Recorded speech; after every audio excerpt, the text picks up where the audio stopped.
नमस्कार, स्वागत है आप सभी का आपके अपने YouTube channel iconic nursing academy पर।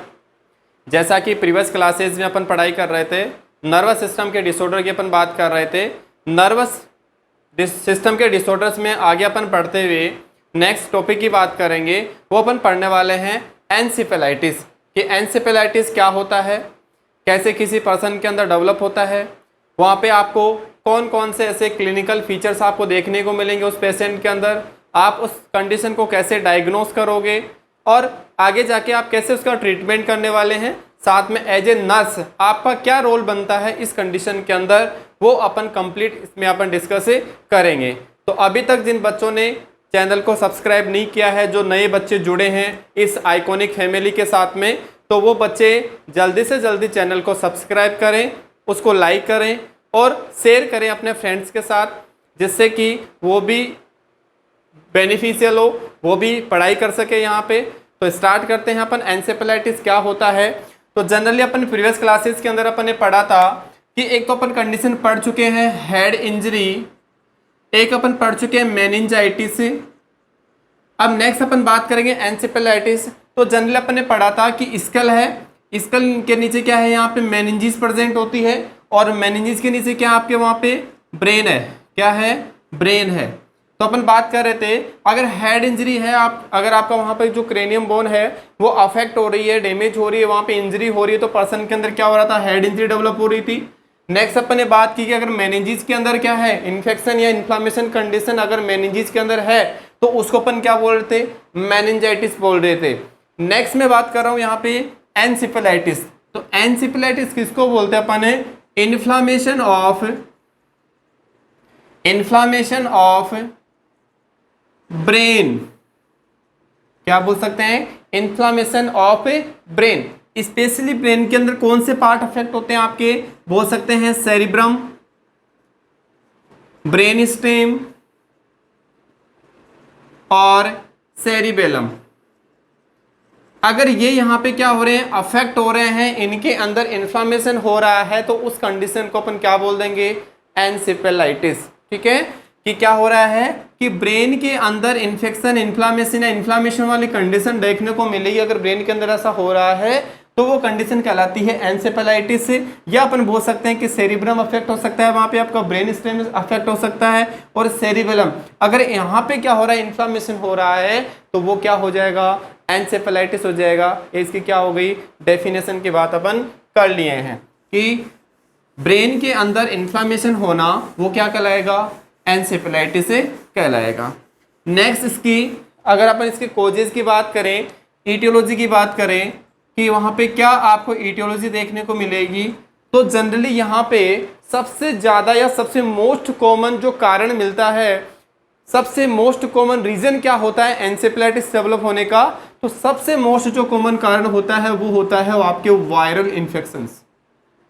क्या होता है, वायरल इन्फेक्शन सबसे मोस्ट कॉमन कारण होता है। अगर पूछा जाए आपको कि सबसे मोस्ट कॉमन कारण क्या है एनसेफेलाइटिस डेवलप होने का किसी पेशेंट के अंदर, तो आपका आंसर होना चाहिए कि जो भी वायरल कोजेज हैं, जो भी वायरस हैं, वायरस की वजह से में भी कौन से हो सकते हैं आपके, herpes virus, arbo virus, polio virus, RNA virus है, ये मोस्ट कॉमन आपके क्या है, वहां पे वायरस प्रेजेंट होते हैं। और भी बहुत सारे वायरस आपको देखने को मिलेंगे, लेकिन मोस्ट कॉमन अपन वायरस की बात करें तो आपके कौन से हो सकते हैं, हर्पीज वायरस है, आर्बो वायरस है, एर्निया वायरस है, पोलियो वायरस है। ये मोस्ट कॉमन आपके क्या है, वहां पे वायरस प्रेजेंट होते हैं, और इनकी वजह से अगर पर्सन को क्या हो रहा है, वहां पे इन्फ्लामेशन हो रहा है ब्रेन के अंदर, तो पर्सन के अंदर कौन सी कंडीशन डेवलप होगी, एनसेफेलाइटिस वाली कंडीशन डेवलप होगी। नेक्स्ट अपन बात करें वायरल कोजेज के अलावा और क्या होते हैं, बैक्टीरियल कोजेज होते हैं। कौन से होंगे, बैक्टीरियल कोजेज। बैक्टीरिया के थ्रू भी अगर वहां पे क्या हो रहा है, ब्रेन के अंदर इन्फ्लामेशन वाली कंडीशन देखने को मिल रही है, तो बैक्टीरियल का अपन कौन से बोल सकते हैं जनरली वहां पे, कि वहां पे क्या हो रहा है, वहां पे कि पर्सन को क्या हो रहा है, टॉक्सोप्लाज्मोसिस, ये सारे अपन बात कर रहे हैं बैक्टीरिया की, टॉक्सोप्लाज्मोसिस बोल सकते हैं। या पर्सन के अंदर वहां पे क्या हो रहा है, जैसे एमोबिक मेनिंगो एनसेफेलाइटिस। किसकी वजह से? अमोबिक की वजह से।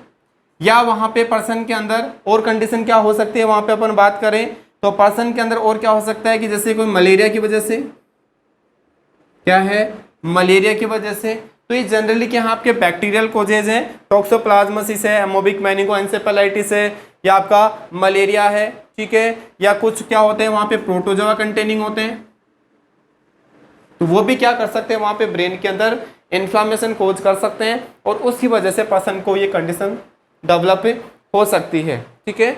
इसके अलावा और कौन से कोज हो सकते हैं? मोस्ट कॉमन अगर कोज आपसे पूछे तो आपको क्या लिखना है वहां पे, कौन सा कोज होगा? Viral infection. कौन सा कोज होता है वहां पे? वायरल इन्फेक्शन होता है, वो सबसे मोस्ट कॉमन है। नेक्स्ट अपन बात करें ऑटो इम्यून, एक कंडीशन आती है ऑटो इम्यून। ऑटो इम्यून के अंदर क्या है, जनरली स्टडी की, रिसर्च की, वहां पे स्टडी की, तो जनरली वहां पे देखा कि एक कंडीशन डेवलप होती है, उसकी वजह से भी पर्सन को क्या होता है, ब्रेन के अंदर इन्फ्लामेशन होता है। और वो कंडीशन कौन सी होती है, उस कंडीशन की अपन बात करें वहां पे, तो वो कंडीशन होती है एनसेफेलाइटिस, या अपन इसको दूसरी कंडीशन में बोलेंगे अपन, तो जने अपन बोल सके एनसेफेलाइटिस लेथार्जिका, लेथार्जिका, ठीक है। या अपन इसको दूसरा नाम बोले तो इसको बोल सकते हैं अपन स्लीपिंग सिकनेस। कौन सा बोलेंगे अपन? स्लीपिंग सिकनेस, यही नाम है इसका। या अपन इसको और तीसरा नाम भी बोल सकते हैं स्लीपी सिकनेस।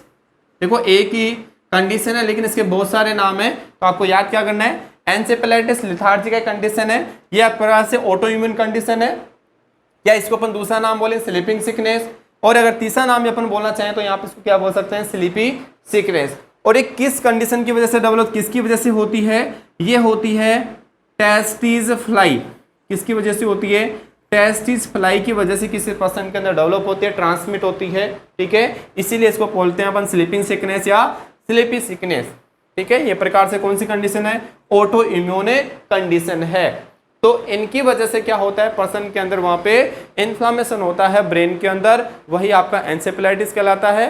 एटियोलॉजी में बात की अपन, वायरल कोज होते हैं, सबसे मोस्ट कॉमन कोज होते हैं, जहाँ पे पोलियो वायरस है, आपका हर्पीज वायरस है, वहाँ पे अर्बो वायरस है, एर्नियो वायरस है, ठीक है, मीजल्स वायरस आपका वहाँ पे। नेक्स्ट बैक्टीरियल कोजेस की बात की अपन ने, बैक्टीरियल कोजेस के अंदर आपके कौन से हो सकते हैं वहाँ पे, जैसे टॉक्सोप्लाज्मोसिस है, अमोबिक मेनिंगो एनसेफेलाइटिस, आपका मलेरिया वहाँ पे है, प्रोटोजोआ कंटेनिंग है वहाँ पे, ये सारे आपके बैक्टीरियल कोजेज हैं। और लास्ट अपन ने पढ़ा ऑटो इम्यून वाला। ऑटो इम्यून में कौन सी कंडीशन आती है, एनसेफेलाइटिस लेथार्जिका, इसको अपन दूसरा नाम क्या बोलते हैं, स्लीपिंग सिकनेस बोलते हैं और स्लीपी सिकनेस बोलते हैं। और ये किसके द्वारा होता है, टेस्टिस फ्लाई के द्वारा वहाँ पे पर्सन को डेवलप होती है। तो ये अपन बात की अभी तक इसके कोजेज के बारे में, इसके इटियोलॉजी के बारे में बात की अपन ने कि ये कौन सी इटियोलॉजी होगी। नेक्स्ट अगर अपन बात करें यहाँ पे कि किसी पर्सन के अंदर इन कंडीशन की वजह से अगर डेवलप हो रही है, तो उस पर्सन के अंदर और अगर ऐसे वहाँ पे रिस्क फैक्टर्स भी देखने को मिलेंगे आपको कि वहाँ से उस पर्सन के अंदर चांसेस बनते हैं कि इन रिस्क फैक्टर की वजह से भी पर्सन को एनसेफेलाइटिस डेवलप हो सकता है। जैसे पर्सन अगर क्या करे, वहाँ पे ज़्यादा क्या करे, टोबैको यूज़ करे, क्या करे, टोबैको यूज़ करे, ज़्यादा मात्रा में अगर क्या करे, टोबैको का सेवन कर रहा है वहाँ पे, तो क्या कर सकता है वहाँ पे ब्रेन के अंदर जाके इन्फेक्शन या इन्फ्लामेशन वाली कंडीशन आपको देखने को मिल सकती है। इसके अलावा viral upper respiratory infection, viral respiratory infection हो रहे हैं, वो भी कौन से, अपर रेस्पिरेटरी ट्रैक्ट के जो भी इन्फेक्शंस हैं, टॉन्सिलाइटिस है पर्सन को, किसी को हो रहा है, लेरेंजाइटिस हो रहा है, ठीक है, साइनोसाइटिस है वहाँ पे, तो अपर रेस्पिरेटरी ट्रैक्ट के अंदर जितने भी इन्फेक्शन हो रहे हैं वो किसकी वजह से, वायरस की वजह से। किसी भी वायरस की वजह से अगर अपर रेस्पिरेटरी ट्रैक्ट के अंदर इन्फेक्शन इन्फ्लामेशन हो रहा है, तो वो भी क्या कर सकते हैं यहाँ पे, वो भी यहाँ पे ब्रेन के अंदर इन्फ्लामेशन कोज कर सकते हैं, ठीक है। इसके अलावा अगर पर्सन को एक कंडीशन डेवलप हुई ओटाइटिस मीडिया, कौन सी कंडीशन है, ओटाइटिस मीडिया। ओटाइटिस मीडिया किसका डिसऑर्डर है, सबको पता होगा, ओटाइटिस जो मीडिया है आपका ईयर डिसऑर्डर है, आपके कान का डिसऑर्डर है, ईयर डिसऑर्डर है, जिसके अंदर मिडल ईयर के अंदर क्या हो जाता है, इन्फेक्शन इन्फ्लामेशन वाली कंडीशन आपको मिडल ईयर के अंदर देखने को मिलती है। आपको पता होगा जनरली कि ईयर के कितने पार्ट होते हैं वहां पे, आउटर, मिडल और इनर। तो अगर मिडल जो ईयर है वहां पे इन्फ्लामेशन हो रहा है तो उसको क्या बोलते हैं अपन, ओटाइटिस मीडिया बोलते हैं। अगर किसी पर्सन को एक कंडीशन डेवलप होती है तो वहां पे क्या होता है, ब्रेन के अंदर इन्फेक्शन इन्फ्लामेशन के चांसेस बढ़ जाते हैं वहां पे, क्योंकि ओटाइटिस मीडिया कहाँ प्रेजेंट है, आपके ईयर के अंदर प्रेजेंट है। और ईयर कहाँ प्रेजेंट है, आपके जनरली ब्रेन जो पेरेंकाइमा है वहां पे क्या है, उसके पास में प्रेजेंट है। उसकी वजह से पर्सन के अंदर ये कंडीशन डेवलप हो सकती है। इसके अलावा अगर पर्सन का वहां पे क्या हो, इम्यून, या अपन जनरली बोले कि पर्सन की जो इम्यूनिटी है वो क्या हो, वहां पे वीक हो। पर्सन की अगर क्या हो, इम्यूनिटी वीक हो, इम्यून सप्रेस हो वहां पे, तो उस कंडीशन के अंदर क्या हो सकता है कि पर्सन जल्दी क्या होगा, वहां पे किसी भी इंफेक्शन से क्या होगा, ससेप्टेबल होगा। कि कोई भी जो बैक्टीरिया है, कोई भी वायरस है, वो पर्सन की बॉडी के अंदर जाके और पर्सन के अंदर वहां पे क्या कोज कर सकता है, इन्फेक्शन स्टार्ट कर सकता है। आगे जाके पर्सन के अंदर इन्फ्लामेशन वाली कंडीशन देखने को मिल सकती है। तो पर्सन का अगर इम्यूनिटी पावर वीक है तो भी पर्सन के अंदर एक कंडीशन क्या हो सकती है, डेवलप हो सकती है। तो ये जनरली अपन ने बात की कि यहाँ पे कौन कौन से ऐसे रिस्क फैक्टर है जिनकी वजह से भी पर्सन को एन्सेफेलाइटिस या ब्रेन पेरेंकाइमा के अंदर या सेरिब्रम के अंदर या सेरिबेलम के अंदर या उसके ब्रेन स्टेम के अंदर इन्फ्लामेशन हो सकता है। तो ये अपन ने सारे वहां पे रिस्क फैक्टर की बातें की है। आई थिंक यहां तक सभी को समझ में आया होगा। नेक्स्ट अपन बात करेंगे यहाँ पे कि पर्सन के अंदर एटियोलॉजी, मतलब सिंपल सी बात है कि वहां पे पर्सन को एन्सेफेलाइटिस हो चुका है। तो एन्सेफेलाइटिस होने के बाद में पर्सन के अंदर ऐसे कौन कौन से क्लिनिकल मैनिफेस्टेशन है जो आपको देखने को मिलेंगे। तो अपन वहां पे क्लिनिकल मैनिफेस्टेशन की बात करें तो पर्सन के अंदर क्या होगा, जैसे ही पर्सन के अंदर इन्फेक्शन होगा तो इन्फेक्शन होने से पर्सन के अंदर एक तो कंडीशन देखने को मिलेगी आपको, फीवर। क्या होगा, पर्सन को फीवर होगा कि कोई भी बैक्टीरिया है, कोई भी वायरल कोज है उसकी पर्सन की बॉडी के अंदर जाएगा और जाके वहां पे क्या कर देता है, वहां पे टेम्परेचर को बढ़ाने का काम करेगा, वहां पे पर्सन के अंदर फीवर कोज करेगा। साथ में और क्या कर सकता है, वहां पे हेडेक, क्या करेगा, हेडेक। हेडेक कैसे होगा पर्सन के अंदर कि वहां पे कोई भी बैक्टीरिया है, कोई भी वायरस है, कोई भी ऑटो इम्यून डिजीज है, जाके क्या करेगी वहां पे आपके ब्रेन के अंदर, सिंपली बोले अपन कि जो मेनिंजिस अपन ने पढ़ा था कि मेनिंजिस क्या होती है, तो मेनिंजिस को जाके क्या करेगा, इरिटेट करेगा। मेनिंजिस को जाके क्या करेगा, इरिटेट करेगा। और मेनिंजिस जब इरिटेट होंगी, इरिटेट होने की वजह से पर्सन के अंदर क्या होगा, वहां पे हेडेक देखने को मिलेगा। ठीक है। इसके अलावा पर्सन के अंदर वहां पे जनरली नोजिया एंड वोमिटिंग देखने को मिल सकती है। वही मेनिंजिस को इरिटेट करने की वजह से, वहां पे सीटीजेड सेंटर को सप्रेस करने की वजह से, मे भी पर्सन के ट्रॉमा की वजह से भी हो सकता है कि वहां पे अगर दो बात है कि अपन बात करेंगे पैथोफिजियोलॉजी के अंदर, एक तो ट्रॉमा की वजह से पर्सन के अंदर ये कंडीशन डेवलप हो सकती है या एक डायरेक्ट ब्लड के थ्रू। ठीक है। तो पर्सन के अंदर अगर ट्रॉमा वाली कंडीशन है तो ट्रॉमा वाली कंडीशन के दौरान भी वहां पे वायरल जो इन्फेक्शन है या बैक्टीरियल इन्फेक्शन है वो क्या कर सकते हैं, आपके ब्रेन को वहां पे अफेक्ट कर सकते हैं। तो पर्सन के अंदर नोजिया वोमिटिंग होगा। इसके अलावा न्यूचुअल रिजिडिटी। न्यूचुअल रिजिडिटी का मतलब क्या है कि नेक के गर्दन के अंदर वहां पे स्टिफनेस को होना, क्या होना, गर्दन के अंदर, नेक के अंदर स्टिफनेस वहां पे प्रेजेंट होना। और ये क्यों हो रहा है, क्योंकि वहां पे पर्सन के अंदर क्या हो रहा है, वहां पे मेनिंजिस भी क्या हो रही है, वहां पे अफेक्ट हो रही है पर्सन के अंदर। क्यों, क्योंकि डबल कंडीशन कैसे आ रही है, इसके अलावा फिर मेनिंजिस है, फिर एन्सेफेलाइटिस है, तो वहां पे मेनिंजिस भी क्या हो रही है, अफेक्ट हो रही है। तो पर्सन के अंदर वहां पे न्यूचुअल रिजिडिटी आपको देखने को मिलेगी। इसके अलावा पर्सन के अंदर वहां पे अपन बात करें, पर्सन के अंदर और क्या होगा, एक पर्सन क्या कंडीशन आएगी, कर्निंग साइन। कर्निंग साइन एक कंडीशन आती है, ब्रुडुन्स्की साइन। ब्रुडुन्स्की साइन अपन ने प्रीवियस क्लासेस किसके बारे में बात की है कि कर्निंग साइन क्या होता है। तो जनरली वापस रिपीट कर देता हूं कि कर्निंग साइन क्या होता है। कर्निंग साइन के अंदर क्या होता है, जनरली पेशेंट क्या होता है, सुपाइन पोजीशन के अंदर होता है। सुपाइन पोजीशन के अंदर पर्सन लेटा हुआ है, कोई भी क्लाइंट है, कोई भी पेशेंट है, और उसका अपन क्या करते हैं, जैसे पेशेंट है सुपाइन पोजीशन के अंदर लेटा हुआ वहां पे, और इसका अपन ने क्या किया कि इसके जो हिप है और इसका जो लेग, लोअर लेग जो पार्ट है, इसको अपन ने क्या किया, 90 डिग्री एंगल पे क्या किया, इसको एलिवेट कर दिया। 90 डिग्री एंगल पे क्या किया, इसको एलिवेट किया।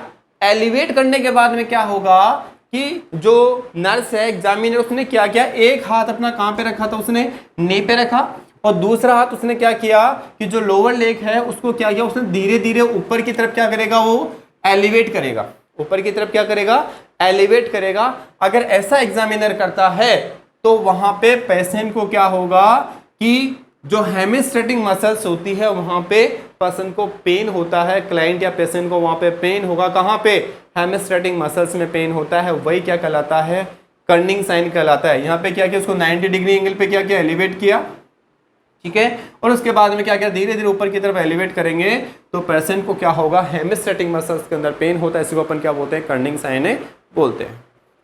नेक्स्ट आता है आपका प्रोड्यूसकी साइन। इसके अंदर क्या होता है कि अपन ने पेशेंट को क्या किया, जनरली सुपाइन पोजीशन के अंदर लेटा दिया, और अपन पेशेंट को इंस्ट्रक्ट करना है कि क्या नहीं करे, मूवमेंट नहीं करे, क्या नहीं करे, मूवमेंट नहीं करे, ऐसा आपको पेशेंट को इंस्ट्रक्ट करना है, आपको गाइड करना है। उसके बाद में क्या करना आपको, इसकी जो नेक पार्ट है या हेड पार्ट, इसको क्या करेंगे, धीरे धीरे अपन ऊपर की तरफ क्या करेंगे, एलिवेट करेंगे, फ्लेक्शन करेंगे, थोड़ा बहुत जनरली अपन फ्लेक्शन करेंगे। तो उस दौरान क्या होगा कि इसका जो हिप और जो लेग पार्ट है वो भी क्या होगा, ऊपर की तरफ एलिवेट होगा। आप क्या कर रहे हो, जनरली हेड पार्ट फ्लेक्शन करवा रहे हो, और उस दौरान अगर उसका लेग पार्ट या हिप जो पार्ट है वो भी क्या हो रहा है, एलिवेट हो रहा है, तो आपका कौन सा होगा, प्रोड्यूसकी साइन होता है। तो जनरली ये कॉमन सिम्टम्स होते हैं, कॉमन फीचर्स होते हैं। इसके अंदर अपन जनरली ये जो 3 साइन होते हैं, न्यूट्रल, रिजिडिटी, कर्निंग साइन या प्रोड्यूसकी साइन, ये आपके मेनिंजाइटिस के अंदर जनरली मेनिंजियल इरिटेशन साइन होते हैं, ठीक है, मेनिंजियल इरिटेशन साइन होते हैं आपके, ठीक है, याद रखना आपको। इसके अलावा पर्सन के अंदर अगर वहां पे पर्सन का ब्रेन अफेक्ट हो रहा है तो ब्रेन अफेक्ट होने की वजह से पर्सन के अंदर क्या होगा, वहां पे उसके बिहेवियर के अंदर चेंजेस आएंगे, क्या होगा, उसका बिहेवियर चेंज होगा। साथ में पर्सन के अंदर क्या, वहां पे पर्सन का डिसओरिएंटेशन नहीं होगा। अगर ब्रेन अफेक्ट हो रहा है तो पर्सन के अंदर क्या होगा, वहां पे डिसओरिएंटेशन होगा, वहां पे उसकी थिंकिंग है, उसकी मेमोरी है, में भी चेंज हो सकती है। तो जनरल ये फीचर भी आपको देखने को मिलेंगे सॉरी।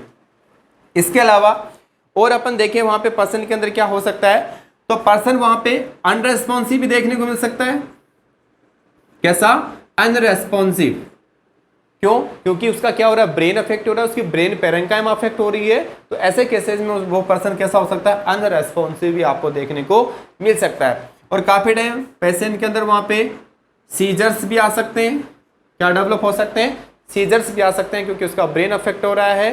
ब्रेन अफेक्ट होने की वजह से उसके सेरिब्रम है, सेरिबेलम है, वहाँ पे ब्रेन स्टेप अफेक्ट होने की वजह से पर्सन के अंदर वहाँ पे सीजर्स भी आपको देखने को मिलेंगे, ठीक है। इसके अलावा पर्सन के अंदर वहाँ पे पर्सन का क्या होगा, आईसीपी बढ़ेगा, इंट्राक्रेनियल जो प्रेशर वो क्या होगा, यहाँ पे बढ़ेगा, आईसीपी बढ़ेगा। आईसीपी क्यों बढ़ रहा है वहाँ पे, क्योंकि जो इन्फेक्शन है, वायरल इन्फेक्शन है, बैक्टीरियल इन्फेक्शन है, वो क्या करेगा, या तो डायरेक्ट ट्रॉमा की वजह से या आपके ब्लड के थ्रू क्या जा रहा है, वहां पे इन्फेक्शन जा रहा है, इन्फेक्शन जाके आपके क्या कर रहा है, ब्रेन को अफेक्ट कर रहा है, तो क्या करेगा, आपके मेनिंजिस को भी अफेक्ट करेगा, मेनिंजिस के अंदर इन्फ्लामेशन करेगा। तो वहां पे जो मेनिंजिस के अंदर जो सब एरेक्नोइड जो स्पेस है वहां पे क्या कर रहा है, वहां पे ये क्या करेगा, वहां पे इन्फ्लामेशन कुछ करेगा।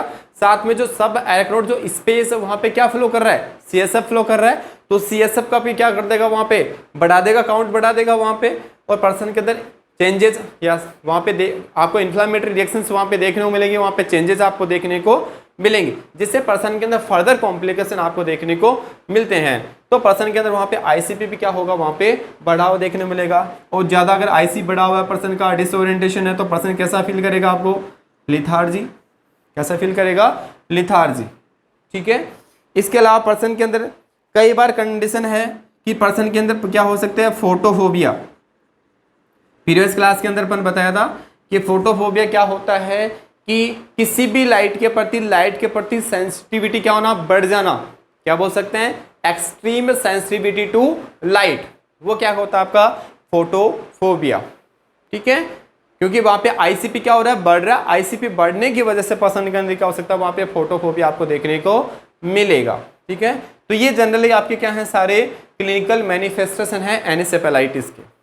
एक बात आपको ये बताना चाहूँगा कि जितने भी लेक्चर आपके चल रहे हैं, जितने भी क्लासेज हो रही हैं, चाहे नर्वस सिस्टम की हो या बाकी किसी भी डिसऑर्डर्स की, तो उनके जो नोट्स हैं पीडीएफ में आपको नीचे डिस्क्रिप्शन लिंक के अंदर अवेलेबल हैं, तो आप वहाँ जाके और वहाँ से आप डाउनलोड कर सकते हैं, पीडीएफ फॉर्म के अंदर हैं, ठीक है। तो ऐसा नहीं है कि आपको जो पढ़ाया जा रहा है वो ऐसा ही, आपको वहाँ पे बाकायदा नोट्स भी मिल रहे हैं, तो आप वहाँ पे जाके सर्च करके और वहाँ से आप नोट्स भी डिटेक्ट कर सकते हो। अगर आपको कोई भी प्रॉब्लम आए तो आप जो व्हाट्सएप नंबर दिए हैं आपको, उन पे आप वहाँ से आप पूछ सकते हैं जनरली, ठीक है।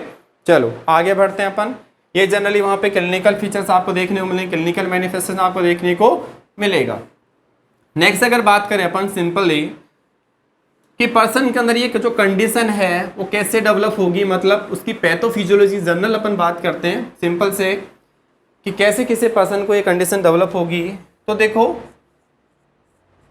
ये कंडीशन है दो तरीके से पर्सन के अंदर डेवलप हो सकती है। या तो पर्सन के अंदर क्या हो, चोट लग जाए, ट्रॉमा हो, क्या हो, या तो पर्सन को क्या हो रहा हो वहां पे, ट्रॉमा, या पर्सन के अंदर किसमें, ब्लड के थ्रू, या तो ट्रॉमा या ब्लड के थ्रू।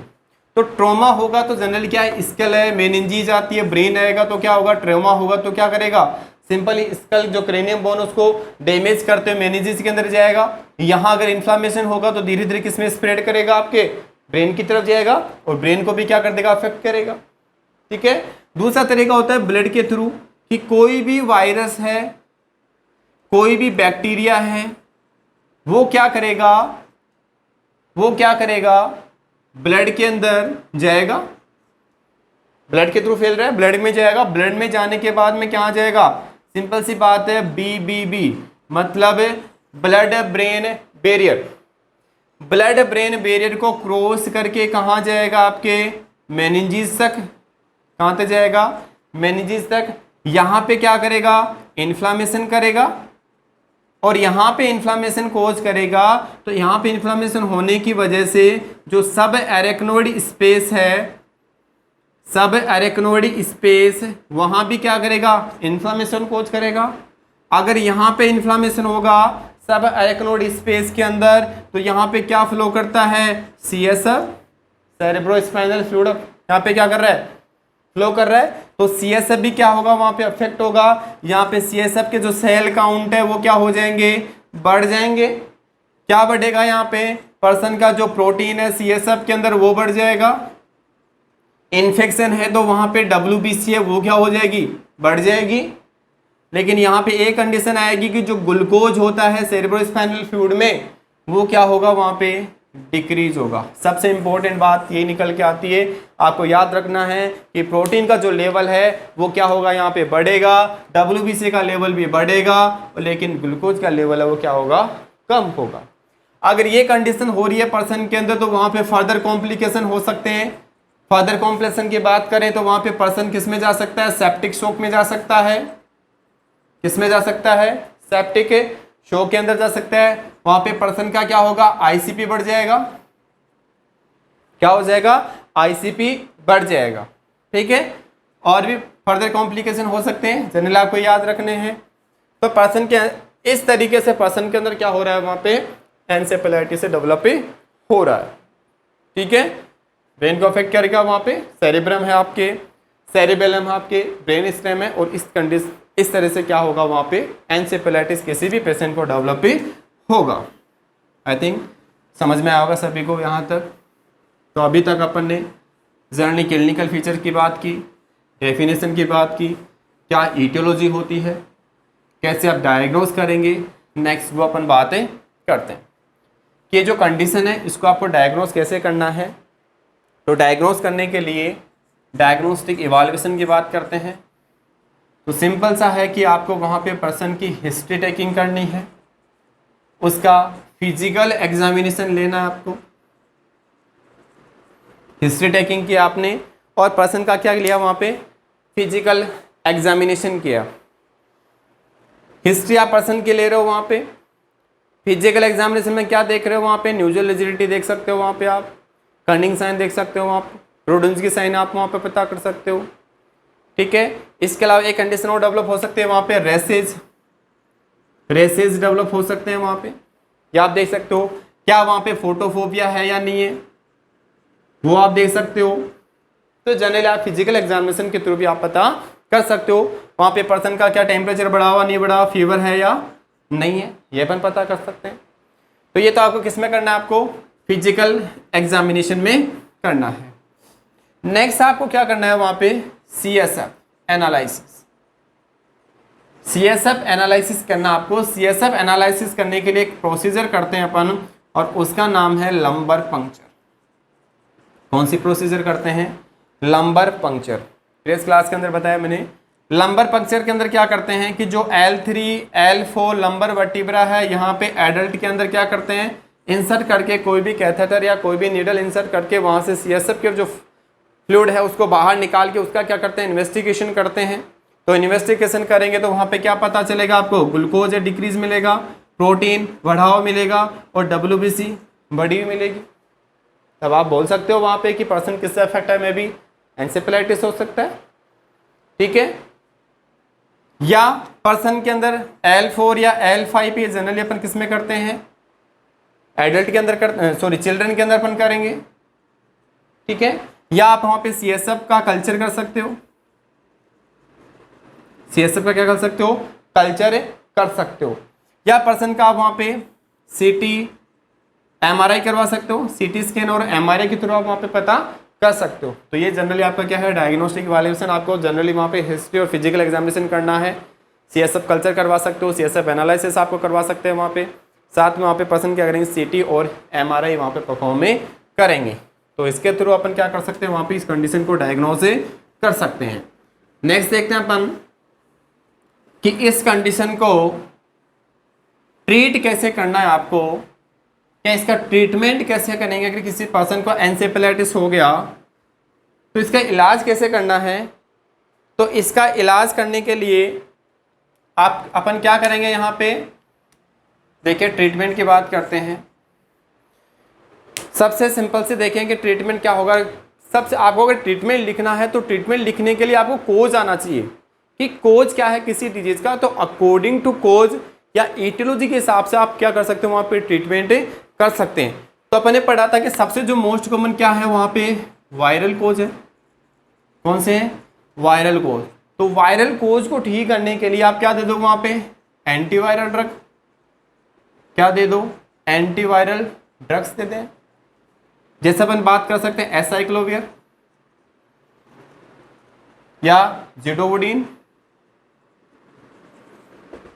ठीक है, आपकी एंटीवायरल ड्रग है, ये दे सकते हैं। या वहां पे अपन पर्सन के अगर बैक्टीरिया की वजह से है तो एंटीबैक्टीरियल एंटीबायोटिक्स दे सकते हैं। क्या दे सकते हैं, एंटीबायोटिक्स। पेनिसिलिन दे सकते हैं, एम्पिसिलिन दे सकते हैं, सिपेलोस्पोरिन, और भी बहुत सारी एंटीबायोटिक है। जनरली अपन क्या कर सकते हैं, पेशेंट को दे सकते हैं कि जो भी बैक्टीरियल अगर इन्फेक्शन है उनको ट्रीट करने के लिए अपन एंटीबायोटिक्स पर्सन देंगे। ठीक है, तो याद रखना आपको। या अगर कोई फंगल इन्फेक्शन है, फंगस की वजह से हो रही है, तो अपन एंटी फंगल मेडिकेशन दे सकते हैं। ठीक है, फ्लुकानाजोल। ठीक है, याद रखना आपको।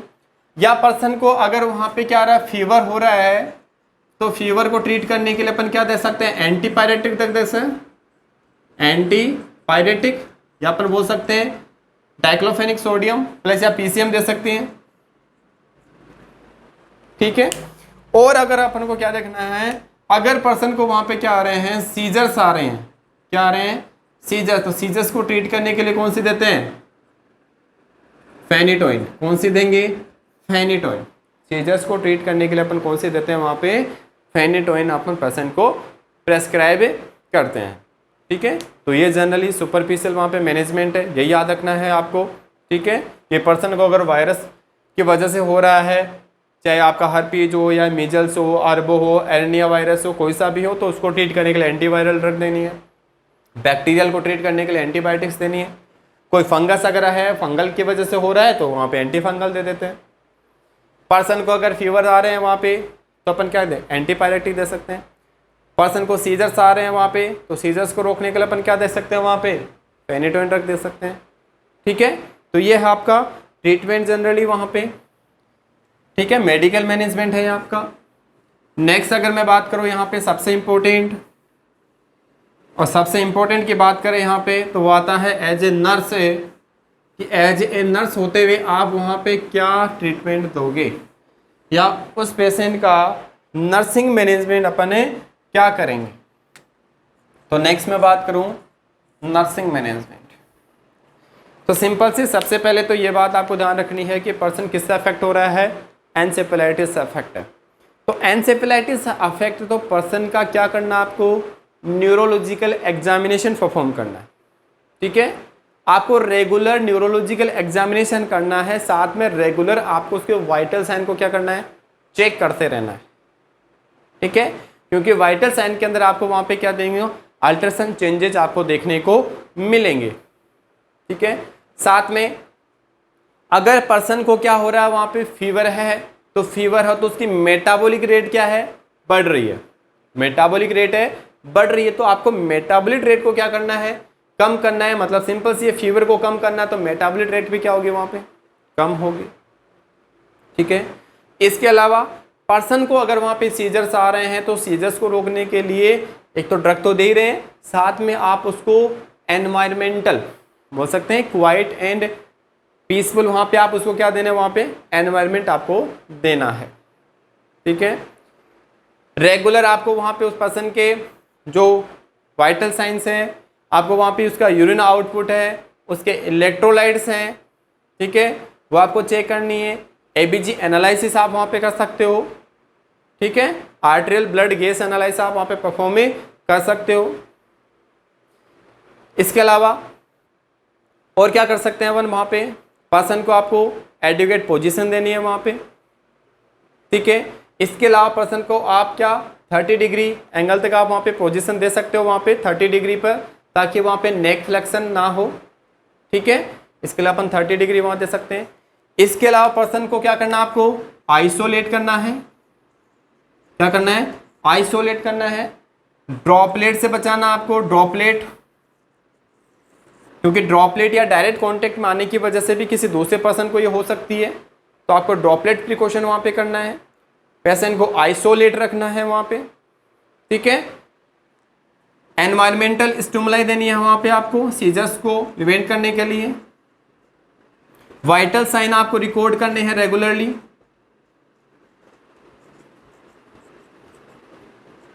ठीक है, 30 डिग्री आपको पोजीशन देनी है।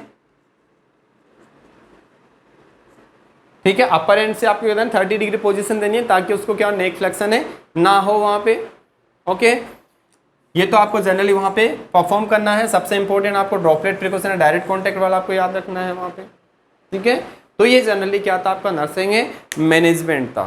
तो अभी तक कंप्लीट अपने एक टॉपिक के बारे में स्टडी कर लिया, उसका नाम है एनसेफेलाइटिस। इतना इंपॉर्टेंट नहीं है, फिर भी अपन को पढ़ना है, सब कुछ अपने को पढ़ना है। ठीक है, जितना भी आपका सिलेबस में दे रखा है अपन कंप्लीट ऑल ओवर अपन को कवर करना है। तो आई होप सभी को अच्छे से समझ में आया होगा, और समझ में आया तो बिल्कुल चैनल को ज़्यादा से ज़्यादा अपने साथियों तक पहुंचाने की, जिससे वो भी क्या कर सकें, पढ़ाई का आनंद ले सकें घर बैठे, और क्लास में जाते हुए अपने और अपने परिवार वालों का ध्यान रखें। खुश रहें। Okay, thank you.